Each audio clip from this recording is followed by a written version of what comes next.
Hello guys, pauwi kami ng Batangas ngayon. Kaso lang, nasiraan kami ng sasakyan. Nalaglag yung filler sa ilalim. Tapos, ang ano pa is, dito kami sa may mismong sementeryo na siraan. Ang dilim. Yan, nag-open ako ng flash. Ayan ang sementeryo.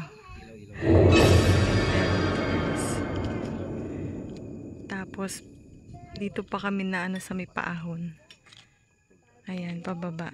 Kaya naglagay na lang kami ng ayan, yung triangle na yan. Para pag may mga sasakyan, kasi palikuto makikita agad nila yan. Ang oras ngayon is 2 AM. Magto 2 AM pa lang. Ayan.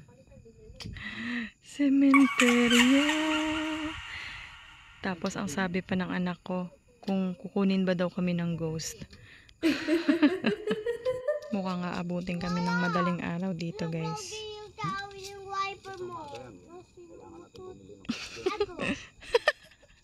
Umutot pa nga ang bata. Wala pa kaming matatawagan ng mekaniko ng gantong oras. Talagang tulog pa yan, malamang. Alam mo tong lugar? Bundok Talisay. Bundok Talisay? Bundok Talisay. Bundok? Bundok. Ha? Bundok. Bundok Talisay. Ayan, nandito daw kami sa may Pundok Talisay.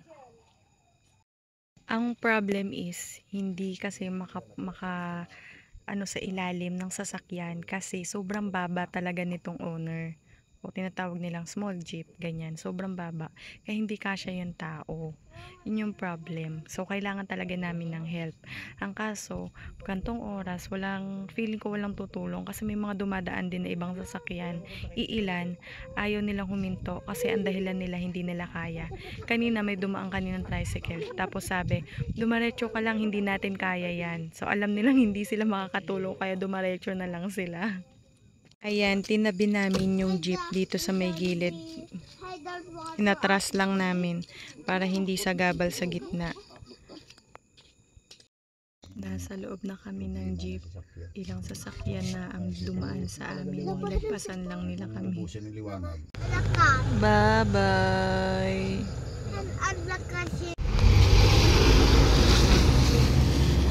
Bye-bye!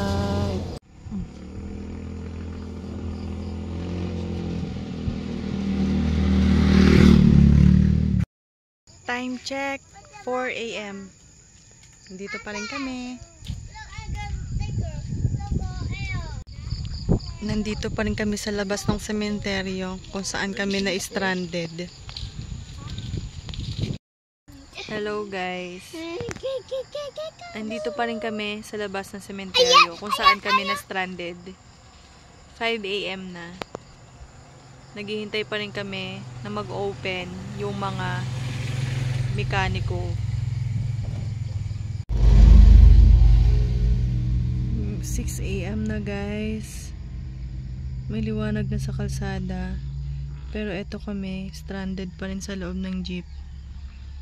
Na-stranded pa rin yung jeep namin dito sa gitna ng kalsada. Sa labas ng sementeryo. Time check! 6:30 na. Malapit na maayos yung sasakyan. Malapit na rin kami makauwi. Nag-aalmusal na kami.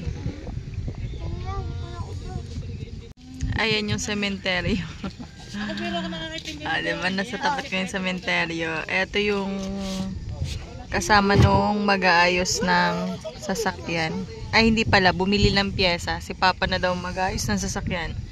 Kasamahan lang niya ng bumili ng pyesa. Time check. It's 7:10 AM. Wala pa rin yung pyesa para maayos tong sasakyan. Hindi ko alam kung hanggang anong oras kami dito. Nag-start kami dito bago mag 2 AM. Tapos 7:10 na ngayon. So, good luck.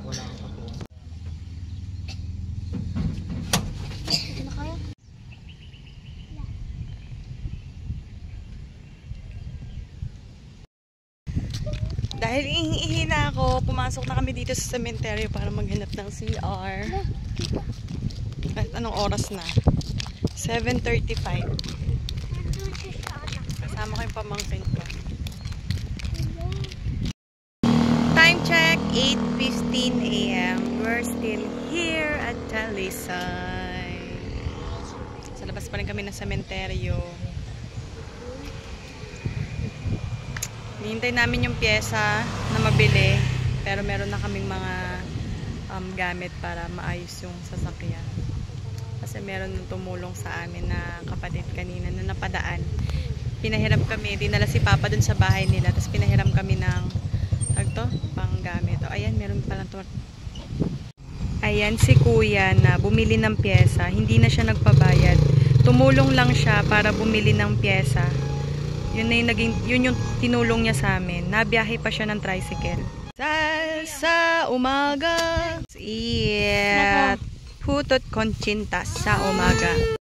Ang bait nung bumili ng pyesa namin. Hindi na siya nagpabayad sa service. Tapos, ang bait din nung nagpahiram sa amin ng pyesa. Pumunta na siya sa trabaho niya. Ibalik na lang daw namin sa bahay nila. Babait nila, promise. Time check. It's 9:09 a.m. Naayos na yung sasakyan. Makakauwi na kami! Ayan. Okay na. Naka-andar na. Thank you po sa lahat ng tumulong. Uy! Bye!